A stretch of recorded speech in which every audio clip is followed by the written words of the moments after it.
I'm Aaron Bitzer. If I have free time, which I don't seem to these days, I like to go to the gym. I really like to read a lot. These days too, like after meeting a lot of other men like me in some of these underground communities, we just like to get together and hang out. Right now I'm taking UCLA extension classes in psychology, trying to take our prereqs to go back to school and get a degree in psychology. I lived in Japan for 6 years as an English teacher and missionary. I was on my guard pretty well in Japan, so I tried really hard not to let anything funny happen to me. I wanted to make sure that was all other foreigners and not me. Living there was really interesting. It's very structured. There are a lot of traditions that kind of guide people through a lot of parts of everyday life. And there's a lot of beauty in that because a lot of it focuses on politeness and respect to other people. So I really appreciated that. It's kind of a trip to go to McDonald's and have the person hand you your food and bow at the same time. It's like, wow, that's very nice, you know. Like, not that I like being bowed to, but just the the fact that people have methods of showing respect, and it's not just a job. It's an opportunity to serve someone in a really genuine way. It was 9 months after I moved to Japan that a family moved to Japan, or moved to Osaka from Tokyo. And I became friends with the husband in that family. And after a year of knowing him, his sister is a lesbian and not a Christian. And I watched really carefully to see how he talked about her, how he treated her. And I was really blown away by how much he loves her and how much she knows he loves her. And they know that they don't agree with each other, but there's still a bond of a real, sincere love between them. And so after a year of knowing him, I knew that he was safe to talk to, so I spoke with him. Even though, I mean, he's an incredibly gracious guy, but he still didn't know what I needed, and I didn't know what I needed. I didn't know how to tell him the things that I did know I needed or thought I needed.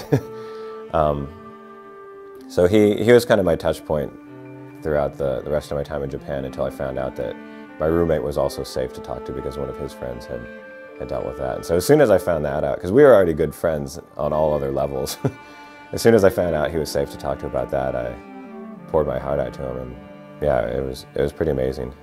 I wouldn't have made it back from Japan alive, I think, if it weren't for him. It had gotten to a pretty desperate point.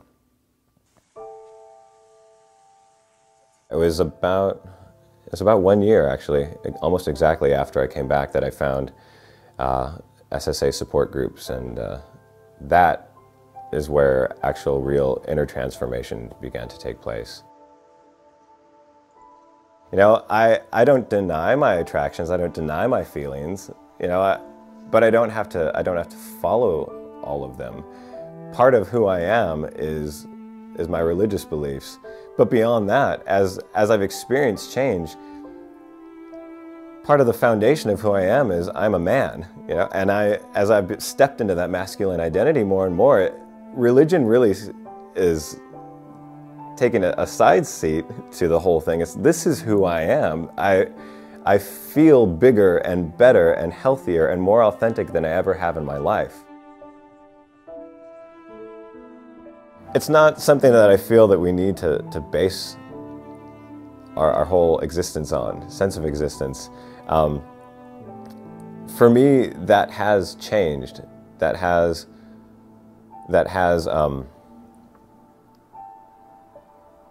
I mean, I can't say like, oh, it's 100% reversed or something like that, but there's been real changes there, and I think, I mean, change can really happen. I've been surprised by the changes that have happened in me, but at the same time, I think we have choices that go back to the point of we can choose how we understand these attractions, and I think that the freedom we have as human beings is the freedom to decide who we are and how we want to live, and we can make choices in that direction. And we don't have to be controlled by impulses. We don't have to be controlled by cravings.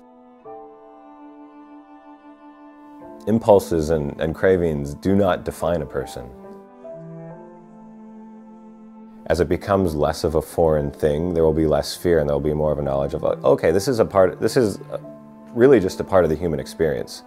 And it's not something to be afraid of. It's something that people face, a lot of people face just as a course of their everyday life.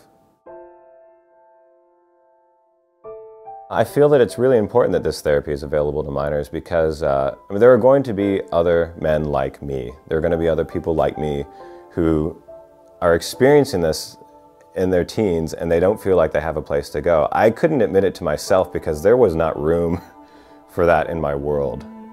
I couldn't, it was just not an option to be attracted to men in the conservative area where I grew up.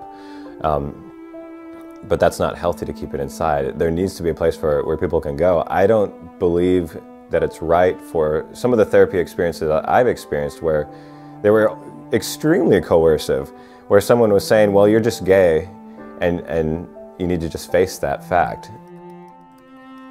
It's important for these therapies to be available for minors because they need to have the freedom to explore their sexuality for themselves and not be pressured into taking on an entire identity based on certain impulses they have or certain biological reactions they have. They shouldn't be classified into an entire category of people where a lifestyle is basically demanded of them or laid out before them. You must live this way to be authentic. We can't have a society that's dictating to that. The government has no place in saying that to anybody. There's a lot of very difficult inner conflicts that come up for everybody who experiences that. Meet people where they are. Don't talk to them and think, well, I'll help you, I'll change you. You know, don't do that. Be gracious, just be kind. Get to know people and truly love them where they are and express it so that they know it. My name is Aaron Bitzer, and based on the experiences I've had myself, I do believe that people can change.